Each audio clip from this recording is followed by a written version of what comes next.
Olá, amigos. Lição de terça-feira e o tema é Deus ama a justiça. Responda para mim. Você acha esse mundo injusto? Sim, você vai me responder com certeza. Há muita injustiça, muita desigualdade, muita opressão, muita maldade neste mundo, muito egoísmo, tudo de ruim está presente neste mundo. No entanto, a Bíblia nos diz que Deus, em seu caráter, ele ama não a injustiça, Deus ama a justiça, ok? Por que Deus apresenta-se na Bíblia desta forma? Porque Jeremias 29:11 diz que Deus ele não deseja o que é mal para nós. A injustiça desse mundo, precisamos ter em mente, ela é consequência das nossas escolhas erradas e, portanto, da presença do pecado neste mundo.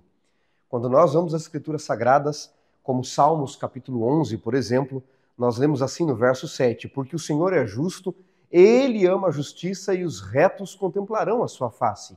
Em Salmos, no capítulo 33, nós encontramos a seguinte citação. Salmos 33, verso 5. Ele, o Senhor, ama a justiça e o direito. A terra está cheia da bondade do Senhor. Se Deus ama a justiça, por que tem tanta injustiça ainda nesse mundo? Veja, a Bíblia também nos diz que Deus está irado contra a injustiça e a maldade desse mundo. Leia comigo Romanos capítulo 1. Em Romanos capítulo 1, o apóstolo Paulo, dissertando sobre o pecado, sobre a maldade deste mundo, ele diz o seguinte no verso 18: A ira de Deus se revela do céu contra toda impiedade e perversão dos homens que detêm a verdade por injustiça. Podemos dizer então que Deus ele manifesta a sua ira, ele revela a sua ira contra a impiedade e a injustiça. Qual é a diferença?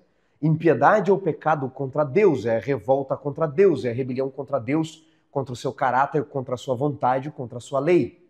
E a injustiça é a maldade contra o meu próximo, contra o meu semelhante.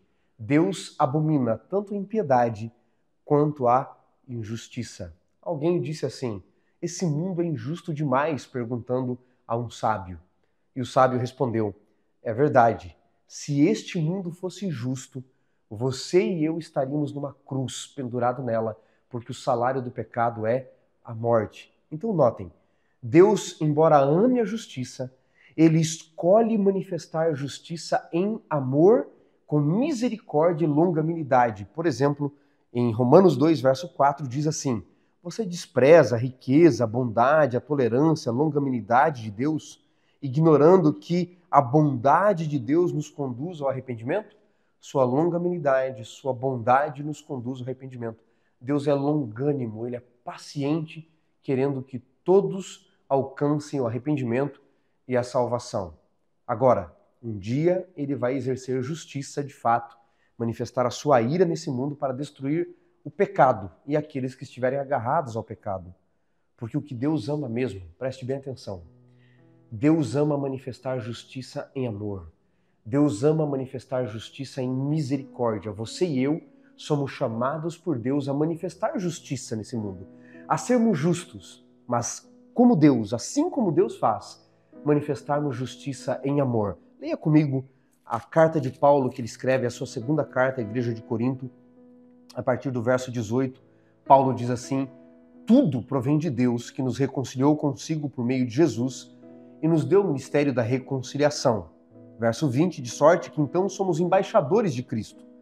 Verso 21, Cristo é aquele que não conheceu o pecado. E aquele que não conheceu o pecado, Deus o fez pecado por nós. Agora note, para que nele fôssemos feitos justiça de Deus. Preste atenção no que eu vou lhe dizer. Deus escolheu manifestar justiça na cruz. Justiça na Bíblia se manifesta na cruz. Justiça na Bíblia se manifesta em amor. Justiça na Bíblia se manifesta com amor. Deus ama a justiça, mas ele escolhe manifestar justiça com amor, para que você e eu sejamos também desafiados, ao sermos chamados a sermos justos, manifestar justiça com amor e em amor para com as pessoas. Pense nisso.